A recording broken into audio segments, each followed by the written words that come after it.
स्वागत है दोस्तों आपका फिर से एक नए वीडियो में। तो दोस्तों आज के इस वीडियो में हम बात करने वाले हैं ब्राइडकॉम ग्रुप लिमिटेड के बारे में।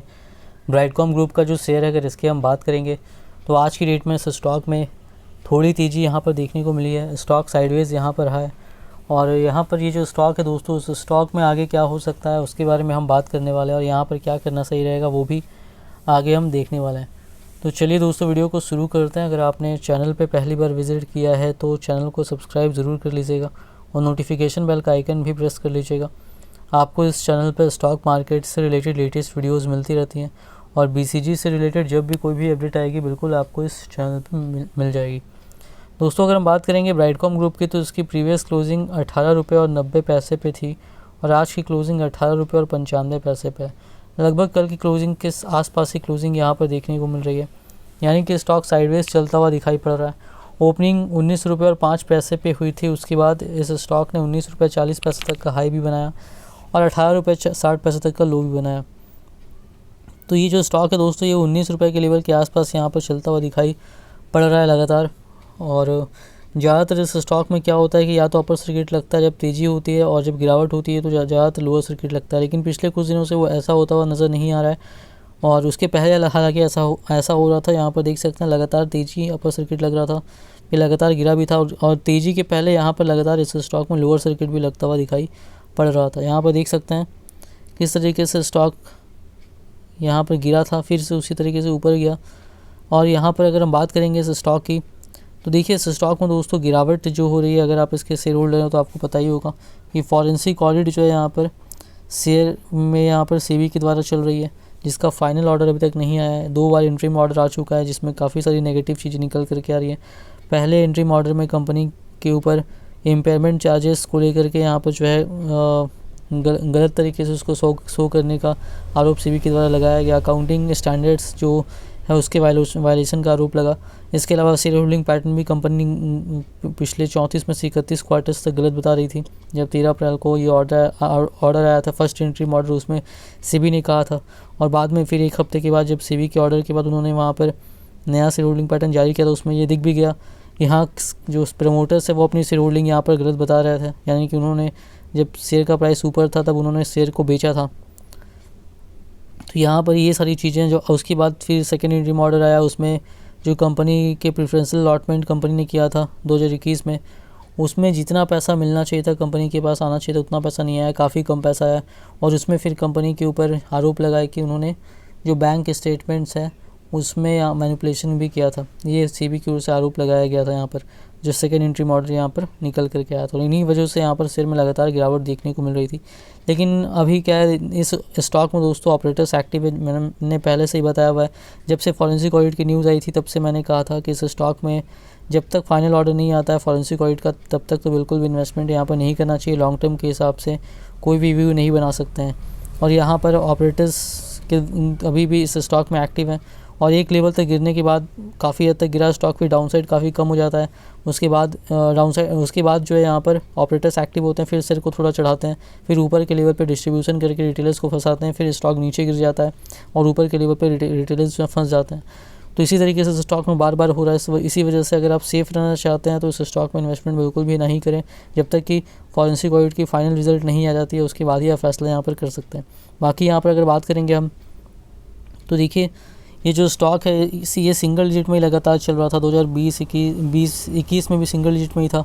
जब मैंने भी बाइंग करने के लिए कहा था स्टॉक, वहाँ से अगर बात करें तो सिंगल डिजिट में ही था और वहाँ से 122 रुपये के लेवल तक स्टॉक गया कुछ ही महीनों के भीतर। और फिर वहाँ से उसी तरीके से कुछ ही महीनों में गिर करके स्टॉक 9 रुपये 35 पैसे तक गया। जबकि इस बीच कंपनी के क्वार्टरली रिजल्ट्स काफ़ी अच्छे आ रहे थे, लेकिन कोई भी असर शेयर के प्राइस पर उसका नहीं हो रहा था। शेयर का प्राइस लगातार गिरता ही जा रहा था।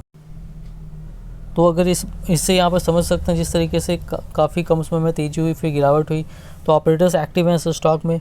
और आगे अगर हम बात करेंगे यहाँ पर तो देखिए जो वॉल्यूम हुआ है यहाँ पर NSE पर 1,93,00,000 और 475 शेयर्स तक का हुआ है और डिलीवरी परसेंटेज जो है वो 55.54% तक का दिन को 3 बजे तक यहाँ पर रहा था। तो इसे समझ सकते हैं काफ़ी हद तक इंट्राडे भी यहाँ पर हो रहा है इस स्टॉक में। और BSE पर जो वॉल्यूम हुआ है वो 43,49,629 शेयर्स तक का हुआ है।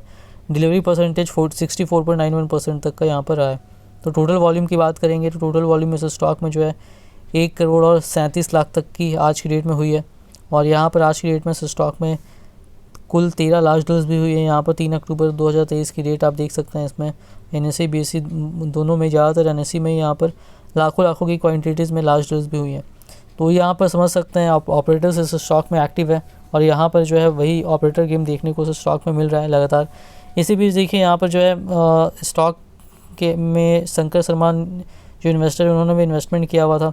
और अभी जब रिसेंटली जब सेकेंड इंट्रीम ऑर्डर आया तो सेबी ने उनके ऊपर भी यहाँ पर जो उनको और टोटल और 22 लोग यानी 23 लोगों के ऊपर, इसमें कई प्रोमोटर्स भी शामिल हैं, शेयर को बेचने के से बैन लगा दिया। यानी कि वो उनके पास जो भी होल्डिंग है इस कंपनी की वो बेच नहीं सकते हैं। शंकर शर्मा के पास 1.14% होल्डिंग अभी है इस कंपनी में, वो अभी इसको बेच नहीं पाएंगे जब तक कि अगला आदेश सेबी का नहीं आ जाता है। शंकर शर्मा ने कुछ ट्वीट करके बताया, इसमें देखिए यहाँ पर उन्होंने कहा है, ये मनी कंट्रोल में न्यूज़ भी निकल करके आई है, Shankar Sharma calls out Indore based company under scrutiny by farmer auditors. जिस तरीके से ब्राइटकॉम ग्रुप में ऑडिटर्स को लेकर के बहुत सारे सवाल खड़ा हुए हैं और फॉरेंसिक ऑडिट चल रही है, बहुत जांच चल रही है, उसी तरीके से उन्होंने कहा कि जो एक इंदौर की कंपनी है उसको उसकी स्क्रूटनी जो है यहाँ पर जो है वो क्यों नहीं हो रही है, जबकि फॉर्मर ऑडिटर्स ने उसमें कई सवाल उठाए और उस कंपनी का नाम भी आगे बताया गया है। यहाँ पर देखिए अगर हम देखेंगे तो वो जो कंपनी का नाम यहाँ पर उन्होंने नाम डायरेक्टली नहीं लिया, लेकिन जो नाम निकल करके आ रहा है वो EKI एनर्जी है, जो कि भारत में काफ़ी ज़्यादा दिन नहीं हुए इसके लिस्ट हुए हुए कंपनी जो है काफ़ी ऊपर तक गई थी और उसके बाद फिर एक गिरावट देखने को मिली है। तो उसको लेकर के भी यहाँ पर जो है उन्होंने ट्वीट करके बताया है और EKI एनर्जी उस शेयर का नाम यहाँ पर निकल करके आ रहा है, जिसमें फॉर्मर ऑडिटर्स ने कंपनी के ऊपर कई सारी चीज़ें यहाँ पर पूछी थी और जिसकी वजह से जो है यहाँ पर उसी जिस तरीके से BCG में हो रहा है उसी को लेकर के उन्होंने यहाँ पर कहा कि जो है एक हैदराबाद की कंपनी है, यानी कि BCG के उनका इशारा था, उसके पीछे 14 मुल्कों की पुलिस पड़ी हुई है, यानी कि उसकी काफ़ी जांच पड़ताल हो रही है।